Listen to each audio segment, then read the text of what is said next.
Assalamualaikum warahmatullahi wabarakatuh. Perkenalkan, nama saya Dimas Ali Nugraha. Saya selaku host di acara Pilot Podcast Inspirasi dan Redaksi Psikosis. Kita kedatangan tamu-tamu yang ganteng dan cantik ya di sini. Nah, bolehlah saya bertanya namanya dulu dong, perkenalan dulu gitu. Oke, dari aku ya. Halo semuanya, perkenalkan nama aku Ibnu Maulana Ibrahim dari kelas 12.1. Di sini aku menjabat sebagai ketua OSIS. Halo semuanya, perkenalkan nama aku Tinggal Lutfi Abapi, siswi dari Mandul Majalengka, berasal dari kelas 12 6 TKJ. Saya di sini menjabat sebagai wakil ketua OSIS. Oke, ya teman-temannya. Di sini ada Kak Ibnu sebagai ketua OSIS dan di sampingnya itu ada Kak Jingga juga sebagai wakil ketua OSIS ya. Jadi, saya ingin bertanya nih, kira-kira kalian kan sekarang bentar lagi purna ya. Nah, perasaan saya itu gimana gitu nih? Perasaan saya itu senang atau sedih gitu terhadap kalian ini mau purna gitu.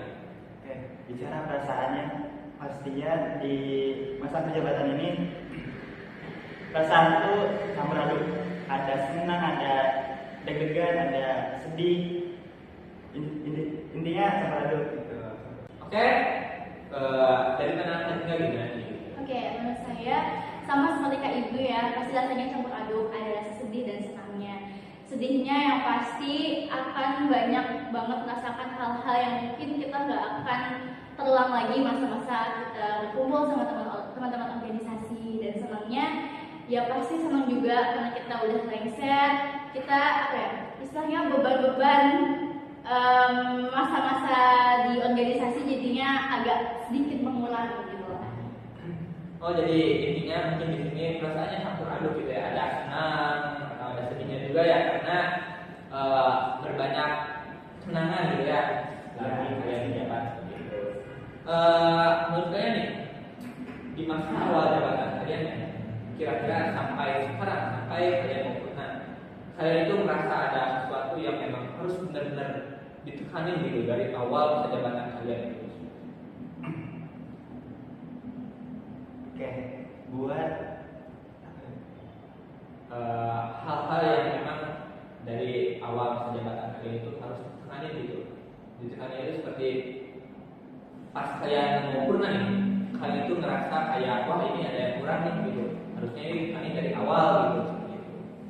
Oke, untuk yang harus ditekankan dari awal masa jabatan itu mungkin dari program kerja.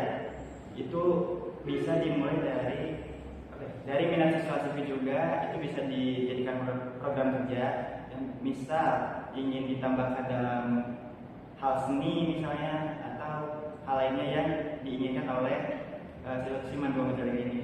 Dan juga terutama itu didukung oleh sekolah, oleh madrasah. Oke, jadi intinya mereka ini sebenarnya dari awal itu ingin menekankan ya perihal program kerjanya dari berbagai pandangan. Salah satunya itu dari minat siswa seperti itu ya, misalnya, dan itu juga harus didukung oleh sekolah seperti itu. Ke pertanyaan pertama ya di sini, ke topik utama pembahasan kita kali ini seperti itu.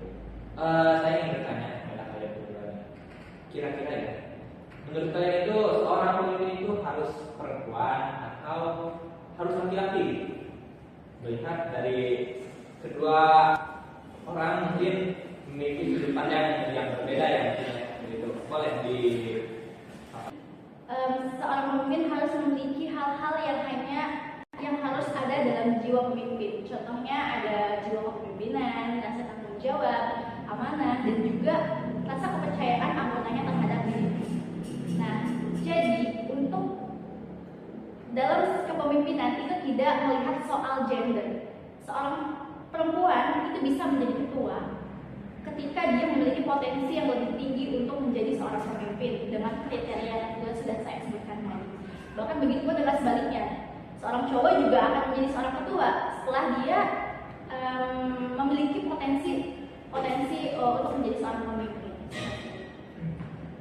Oke, jadi menurut saya juga di sini intinya seorang pemimpin itu tidak terpatok pada gender ya, gitu.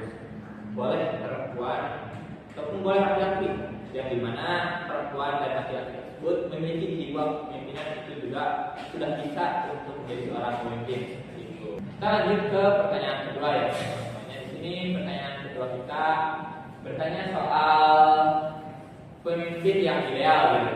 Menurut kalian pemimpin yang ideal itu yang seperti apa? Oke, buat pemimpin yang ideal, tentunya dalam memilih kandidat atau pemimpin itu akan dilaksanakan dulu kriteria tertentu dalam pemilihan. Nah, ketika sudah muncul nih bahwa si orang ini cocok buat jadi kandidat, selain hal kriteria tadi, itu juga dilihat dari jiwa kepemimpinannya. Kalau dia punya kepemimpinan yang bagus, bisa memimpin anggotanya dengan baik, terarah, bisa menuju organisasi ini ke jalan yang positif, itu bisa jadi seorang pemimpin yang ideal. Oke, jadi dari Kaimu itu karena Kaimu itu jadi pemimpin yang ideal itu seorang yang mungkin bisa mengatur anggotanya gitu, seperti itu kurang lebihnya. Kita mungkin berlanjut ke pertanyaan ketiga ya teman-teman. Kita akan bertanya mengenai sikap wajib seorang ketua. Gitu. Nah, menurut kalian nih, sikap yang wajib banget dimiliki seorang ketua itu sikap yang seperti apa? Gitu? Tentunya dalam sikap wajib ya, ada yang namanya prinsip Ingarso Suntodo Ikmadio Mekarso Teguh Handayani.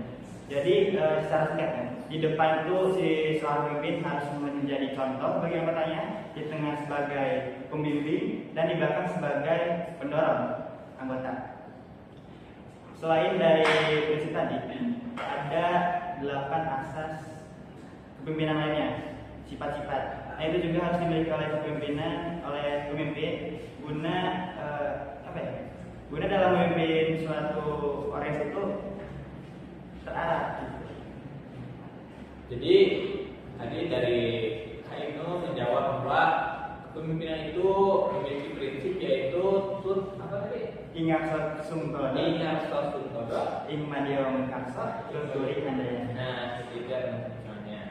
Kita akan berlanjut ke pertanyaan yang paling spesial di acara podcast kali ini ya. Kita akan bertanya mengenai nilai akademik dan public speaking yang harus dimiliki seorang ketua ataupun wakil ketua itu yang seperti apa gitu.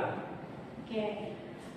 Untuk menjadi seorang ketua atau pemimpin memiliki nilai akademik yang tinggi ataupun yang bagus dengan public speaking yang bagus juga, itu merupakan dua hal yang penting yang memang seharusnya ada di dalam jiwa seorang pemimpin. Tapi jika dipilih harus memilih salah satu gitu. Mungkin saya akan lebih mendahulukan seorang pemimpin itu harus bisa public speaking. Karena dalam memimpin seorang pemimpin itu harus bisa mengayomi anggotanya, bisa membimbing anggotanya, dan juga bisa menyampaikan ide-ide terhadap anggotanya. Dengan public speaking yang bagus, dengan komunikasi yang bagus, itu juga akan membawa anggotanya menjadi jauh lebih baik dan juga tentunya dalam organisasi.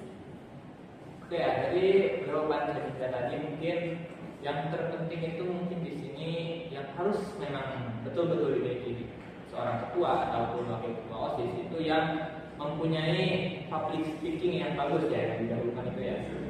Nah, seperti itu. Dan untuk kemungkinan yang akademiknya tinggi seperti itu. Oke, mungkin acara podcast kali ini kita cukupkan sampai di sini saja ya teman-teman. Terima kasih saya ucapkan kepada kakak-kakak yang sudah hadir pada kali ini. Mohon maaf bila podcast kali ini memiliki banyak kekurangan ya atau kesalahan kata seperti itu. Saya ucapkan terima kasih sekali lagi ya. Wassalamualaikum warahmatullahi wabarakatuh.